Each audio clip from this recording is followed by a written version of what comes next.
പുതുക്കയത്തെ പ്രിയ സഹോദരങ്ങളെ, ഞങ്ങൾ ഏതാനും മിനിറ്റുകൾ കഴിയുമ്പോൾ ഞങ്ങൾ നിങ്ങളുമായിട്ട് പിരിഞ്ഞു പോകും. അതുകൊണ്ട് കുറച്ച് മിനിറ്റുകൾ കൂടി ഞങ്ങളുടെ ഈ പ്രഭാഷണം കേൾക്കണമേ എന്ന് വളരെ എളിമയോടെ താഴ്മയോടെ നിങ്ങളോട് അപേക്ഷിക്കുക. ഞങ്ങൾ ആദ്യമായിട്ടാണ് ഈ ദേശത്ത് വന്ന് ഇവിടെ സുവിശേഷം പറയുവാൻ ദൈവം നിയോഗിച്ചത്.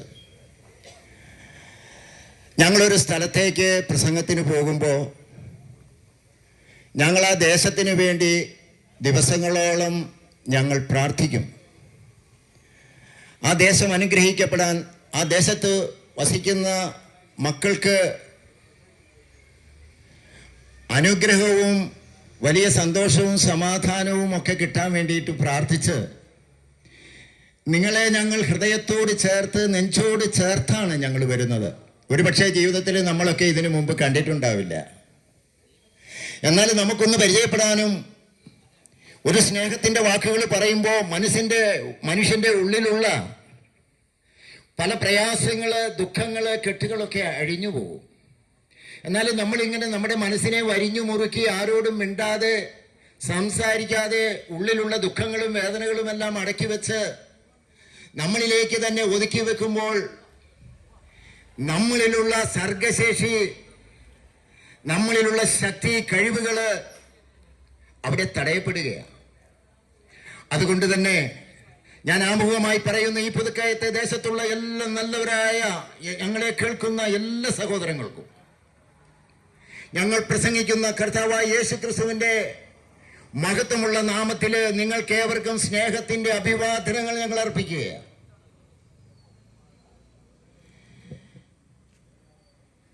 പാപത്തെ വെറുക്കുകയും പാപിയെ സ്നേഹിക്കുകയും ചെയ്യുന്ന ഒരു ദൈവം, ആ ദൈവത്തെ ഒന്ന് പരിചയപ്പെടുത്തുക.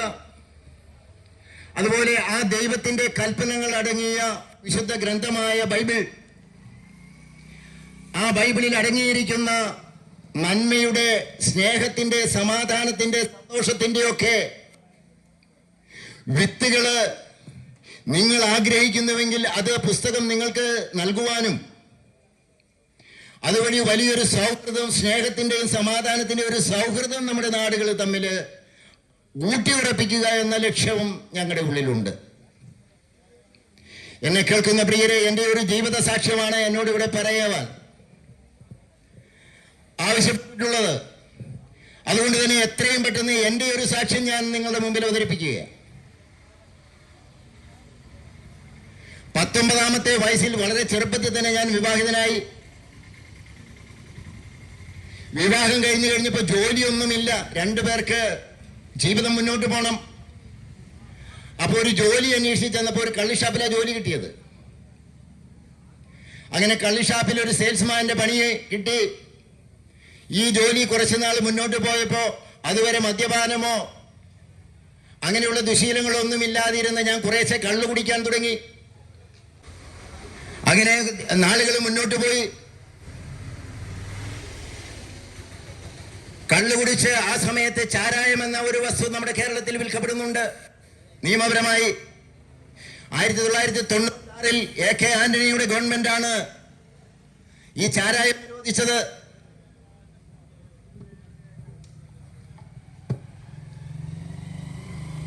അപ്പോ കള്ളും ചാരായവും ഒരേ കെട്ടിടത്തിൽ തന്നെ വിറ്റുകൊണ്ട് എന്റെ ജീവിതം മുന്നോട്ട് പോയി. ഇതോടൊപ്പം നല്ല മദ്യപാനം, കള്ളിനോടൊപ്പം ചാരായവും കുടിക്കാൻ തുടങ്ങി. കൂട്ടുകാർ ധാരാളമായിട്ട് വന്നുകൂടാൻ തുടങ്ങി. യൗവനത്തിന്റെ തിളപ്പിലെ കൂട്ടുകാരോടൊത്ത് നന്നായി മദ്യപിക്കുകയും മറ്റ് ലഹരി പാനീയങ്ങൾ ഉപയോഗിക്കാനും തുടങ്ങി. കഞ്ചാവ് പോലെയുള്ള അന്ന് ലഭിക്കാമായിരുന്ന, ബ്രൗൺ ഷുഗർ പോലെ അന്ന് ലഭിക്കാമായിരുന്ന ഏറ്റവും മാരകമായ ലഹരി വസ്തുക്കൾ ഞാൻ ഉപയോഗിച്ചു. ജീവിതം അങ്ങനെ മുന്നോട്ട്, യൗവനത്തിന്റെ തിളപ്പിലെ ജീവിതം മുന്നോട്ട് പോയിക്കൊണ്ടിരുന്നു. ധാരാളം ആളുകൾ, കൂട്ടുകാർ അങ്ങനെ കുടിച്ചുല്ലസിച്ച് മുന്നോട്ട് പോയി. അങ്ങനെ ജീവിതം മുന്നോട്ട് പോകുമ്പോഴാണ് എനിക്ക് തോന്നിയത് ദൈവമില്ല എന്ന ചിന്ത. ദൈവം, മതങ്ങളുമൊക്കെ മനുഷ്യനെ മയക്കുന്ന കറുപ്പാണെന്നും ഇതെല്ലാം അവർക്ക് ജീവിക്കാൻ വേണ്ടി അവർ ഉണ്ടാക്കി വെച്ചിട്ടുള്ള അവരുടെ ഉദരപൂരണത്തിന് വേണ്ടിയിട്ടുള്ള കാര്യങ്ങളാണെന്ന് ഞാൻ പ്രചരിപ്പിച്ചു. ക്രമേണ നിരീശ്വരവാദത്തിലേക്ക് കടന്നു. അന്ന് കേരളത്തിലെ ഏറ്റവും മികച്ച പുസ്തകങ്ങൾ എഴുതുന്ന കോവൂർ, പവനൻ ജോൺസൺ, ദേവസിക്കുട്ടി മുതലായ നിരീശ്വരവാദികളുടെ പുസ്തകങ്ങൾ, ഈ പുസ്തകങ്ങൾ വായിച്ച് അതിൽ നിന്ന് പ്രചോദനം ഉൾക്കൊണ്ടു നിരവധി ചെറുപ്പക്കാരെ അങ്ങനെ എന്റെ കൂട്ടത്തിൽ കൂട്ടി നിരീശ്വരവാദികളാക്കി. അങ്ങനെ ഞങ്ങൾ ഒരു സംഘമായി മുന്നോട്ട് നീങ്ങി. വീണ്ടും കുറച്ച് നാളുകൾ കഴിഞ്ഞപ്പോ എനിക്ക് വിപ്ലവ പ്രസ്ഥാനങ്ങളോട് താല്പര്യം തോന്നി. എത്രയോ സമ്പന്നന്മാർ ഈ ഭൂമിയിലുള്ള വസ്തുക്കൾ കൈയടക്കിക്കൊണ്ട് കോടിക്കണക്കിനായ ജനങ്ങളെ പട്ടിണിക്കിടുന്നു എന്ന ചിന്ത, ഇതിനൊരു അറുതി വരുത്തണമെന്ന ചിന്തയോടുകൂടി കമ്മ്യൂണിസ്റ്റ് ആശയങ്ങളിൽ ഞാൻ ആകൃഷ്ടനായി കമ്മ്യൂണിസ്റ്റ് പുസ്തകങ്ങൾ വായിച്ചു. അതിലൂടെ 12-13 വർഷക്കാലം ഞാൻ ഈ പാർട്ടിയിൽ പ്രവർത്തിച്ചു. എന്റെ ദേശത്ത് ഒരു പ്രാദേശിക നേതാവായി എന്നെ വളർത്തി. എന്തിനും ഏതിനും പാർട്ടി എനിക്ക് സഹായിക്കാനുണ്ടായിരുന്നു. അങ്ങനെ പാർട്ടിയുടെ തണലിൽ ഞാനൊരു പ്രാദേശിക നേതാവായി ചക്കിട്ടപ്പാറ, കുരാച്ചുണ്ട് മേഖലകളിൽ അറിയപ്പെടുന്ന ഒരു നേതാവായി. വർഷങ്ങൾ കഴിഞ്ഞപ്പോ എനിക്ക് വീണ്ടും ഒരു ചിന്ത, വിപ്ലവം പോരാ. അങ്ങനെ കമ്മ്യൂണിസ്റ്റ് പ്രസ്ഥാനത്തിൽ നിന്ന് ഒന്നും കൂടെ തീവ്രമായ നക്സലൈറ്റ് പ്രസ്ഥാനത്തിലേക്ക് പോയി. നക്സലൈറ്റ് പ്രസ്ഥാനത്തിൽ പ്രവർത്തിച്ചു കൊണ്ടിരിക്കുമ്പോൾ ഒരു നക്സൽ കേസിൽ പോലീസ് എന്നെ അറസ്റ്റ് ചെയ്തു. പിടിച്ചുകൊണ്ടുപോയി ലോക്കപ്പിലിട്ട് അതികഠിനമായി മർദ്ദിച്ചു. ദിവസങ്ങളോളം നീണ്ട പോലീസിന്റെ മർദ്ദനമുറകൾ. ഇതെല്ലാം ഏറ്റുവാങ്ങി ബോധം നശിച്ച് ഇന്നത്തെ കൂരാച്ചുണ്ട്, അന്നത്തെ കായണ്ണ പോലീസ് സ്റ്റേഷന്റെ ലോക്കപ്പിൽ നിരവധി ദിവസങ്ങൾ ബോധമറ്റ് കിടന്നു. അവിടെ നിന്ന് മരിച്ചു എന്ന് വിചാരിച്ചു പോലീസ് വിജന സ്ഥലത്ത് കൊണ്ടുപോയി ഉപേക്ഷിച്ചു. ബോധം വീണ്ടും കിട്ടി. ഞാൻ വീണ്ടും തിരിച്ചു വന്ന് എന്റെ ഷാപ്പിൽ വന്ന് വീണ്ടും മദ്യപാനവും അതിന്റെ വിൽപ്പനയും തുടർന്നു. പോലീസിന്റെ മർദ്ദനം മൂലം ശാരീരിക ക്ഷമത നശിച്ചു, കൈകാലുകൾ തളർച്ച ബാധിച്ചു, ആരോഗ്യം നഷ്ടപ്പെട്ടു. അനവധി വർഷത്തെ മദ്യപാനം മൂലം ലിവർ സിറോസിസ് എന്ന മാരകമായ രോഗം ബാധിച്ച് മെഡിക്കൽ കോളേജിൽ അഡ്മിറ്റ് ചെയ്യപ്പെട്ടു. ഡോക്ടർമാർ പരിശോധിച്ചു പറഞ്ഞു, ഇനി നീ 6 മാസത്തിൽ കൂടുതൽ ജീവിച്ചിരിക്കുകയില്ല. നിന്റെ ലിവർ തീർന്നു പോയിരിക്കുന്നു. ഒരു തുള്ളി മദ്യപിച്ചാൽ നീ 6 മാസത്തിൽ കൂടുതൽ ജീവിച്ചിരിക്കുകയില്ല എന്ന് വൈദ്യശാസ്ത്രം വിധി എഴുതി. എന്നാൽ എനിക്ക് ആ നിമിഷം മുതൽ എന്റെ ജീവിതത്തോട് തന്നെ എനിക്ക് വെറുപ്പ് തോന്നാൻ തുടങ്ങി.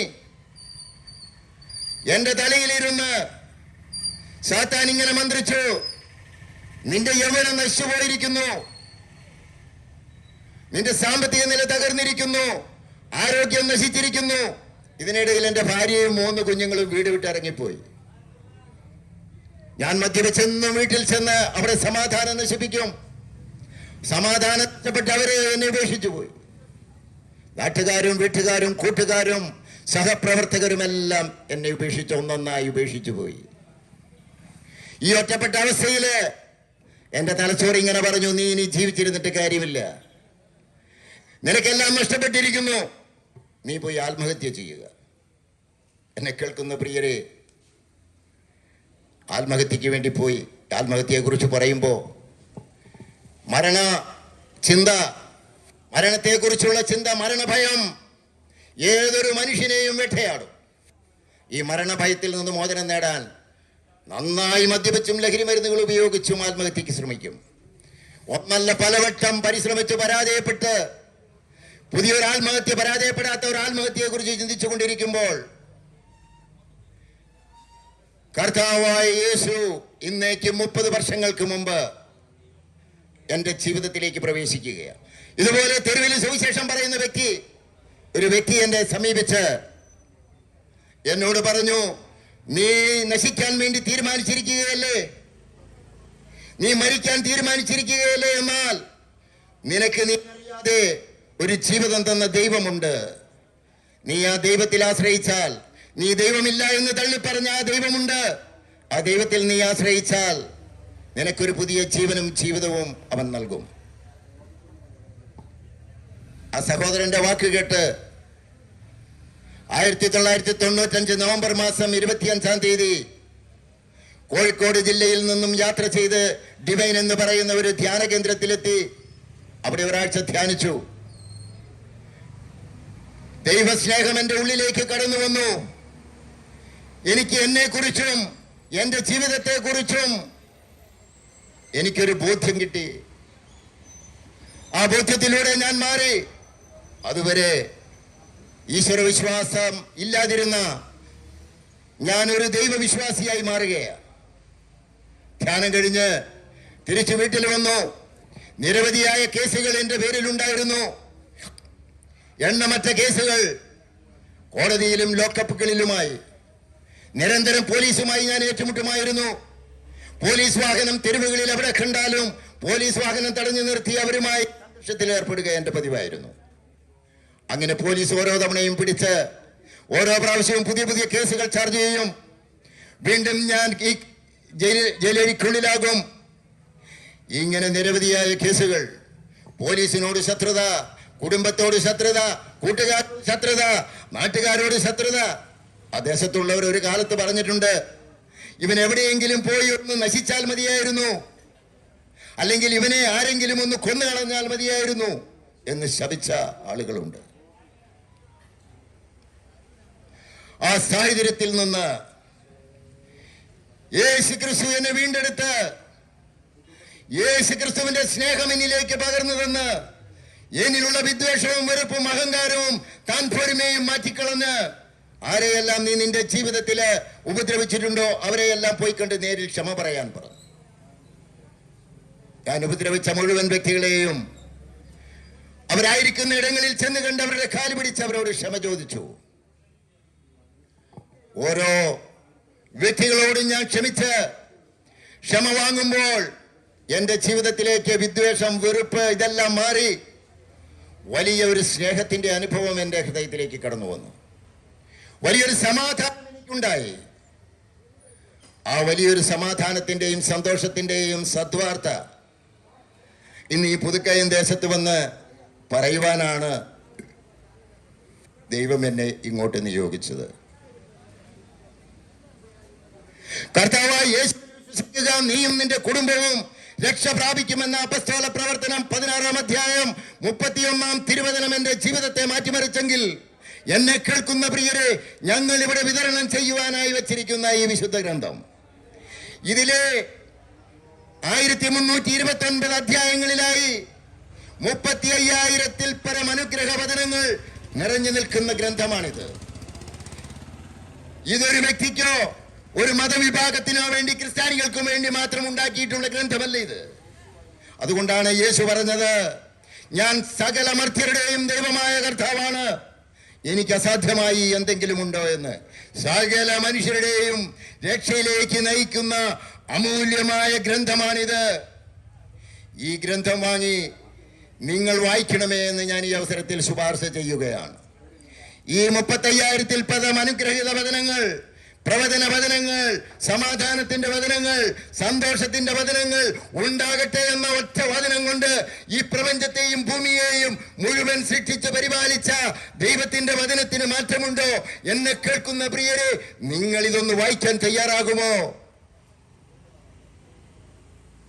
നിങ്ങൾ ഏത് മതക്കാരനാണെങ്കിലും, ഏത് വിശ്വാസക്കാരനാണെങ്കിലും, ഏത് പേരുകാരനാണെന്നുണ്ടെങ്കിലും ഞാൻ നിങ്ങളോട് പറയുന്നു, എന്നെ രക്ഷിച്ച ദൈവത്തിന്, നിങ്ങൾ ഏത് നിരാശയിൽ കഴിയുന്ന വ്യക്തിയാണെങ്കിലും ആ ദൈവത്തിന് നിങ്ങളെയും രക്ഷിക്കാൻ കഴിയും.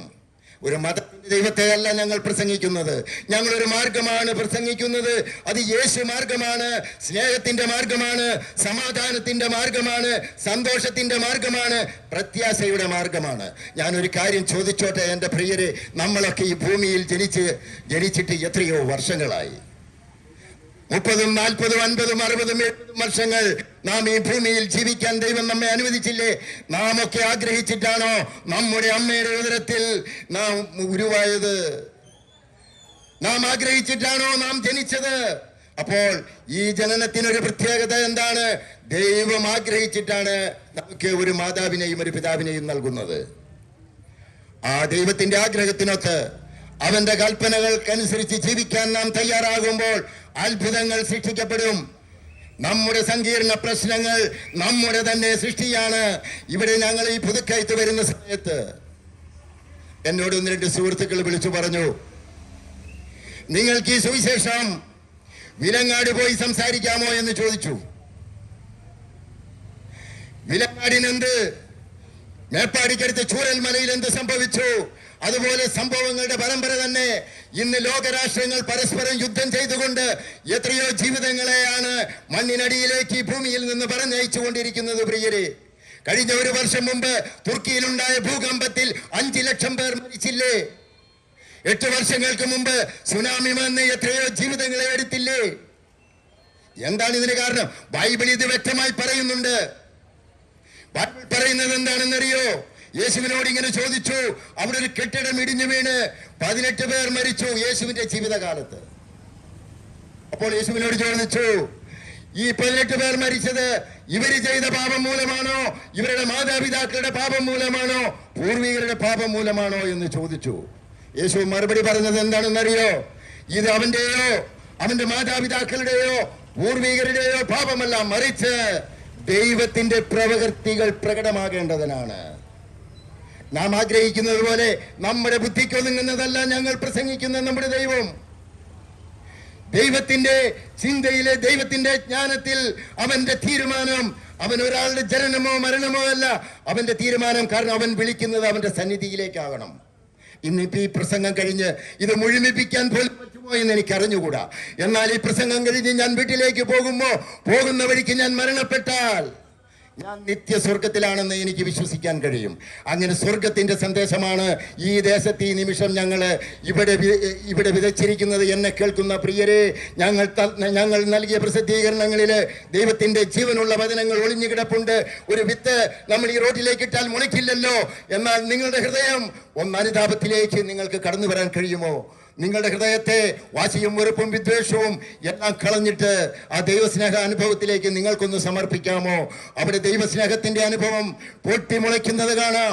നിന്റെ ജീവിതത്തില്, നിന്റെ കുടുംബ ജീവിതത്തില്, നിന്റെ സമൂഹത്തിലെ ഈ ദേശത്ത് അത്ഭുതങ്ങളുടെ വലിയൊരു കലവറ തുറക്കാൻ ദൈവം ആഗ്രഹിക്കുന്നു.